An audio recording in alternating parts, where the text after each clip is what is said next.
The goal of having a business is not to have as many clients as possible. The goal of having a business is to have the least amount of clients, but yet generating the amount of money that you want. And at the same time, having time for family, to pursue hobbies, to pursue things on your bucket list. Before and I start on that exercise, let me highlight two things. And one of them is that you should never charge per hour. And there's like videos on this, and I'll link the one from Robin Waite. He talks about this more in detail. But in a nutshell, one of the reasons is that when you charge per hour, someone is always going to feel cheated. So if it's the client, like let's say that you do a project and you finish faster than expected, they're gonna think that you charge a lot, that they paid a lot more than they should have. And if you ever come across a circumstance where you end up spending more time on a project, you are going to feel that you didn't charge what you deserved. So let's just scratch this out the list. The next thing to consider is the capacity that you have right now, like the amount of clients depending on the service that you are offering. Like how many clients can you see a month or a week at a week? And keep that in mind, especially if you're working full time right now and this is like a side business that you are going to grow into a full time business. You need to make sure that you are aware of this number so that you can provide the attention and the that each customer deserves, and that way your reputation can grow in a healthy way. So for me, I am working full time, and for this video, I am going to be focusing on my um career coaching business. And basically, it's honestly a little bit more specific than that. I basically help people get a job in 3 months or less. This is a 3 month service with my clients, and I need to meet with them, especially when we're starting, a few times a week. So I know that honestly, the capacity that I have is to see 3 clients a month. I mean, a week. So having this number now, the next thing to do is think about the amount that you want your business to generate.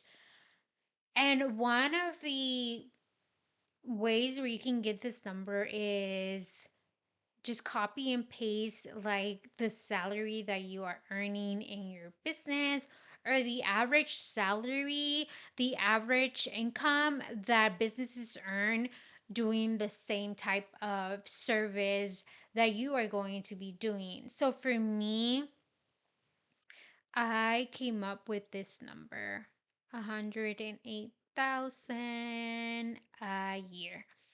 Now that I know this, the next thing to do is to divide this by 12, because we have 12 months in a year, and that basically comes down to 9,000. So every month I have to bring in 9,000. So taking this one step further, I'm going to divide this 9,000 by my capacity, because if I can only see 3 clients a week, I am can only see 3 clients a month per every 3 months. So that's going to be 9,000 divided by 3. That's going to be 3K. So I expect for each client, the package is a $9,000 package, and they're gonna be paying me. they can either pay me in full, but more realistically, they'll be paying me 30,000 at the beginning of every month for 3 months. So that means that for me, for my business, and this can look different for you. Like if you have a website, like where you create website for businesses, maybe you're gonna charge like 10,000 to build a website. So this math, this concept can look a little bit different for you, but overall it should be the same idea. So in theory, I should only have the need to see 12 clients a year and achieve my goal of having 108K um in 12 months. When I take this amount, the next 10 people that inquire about a quote or are interested, I can give them this price and then just see the trend.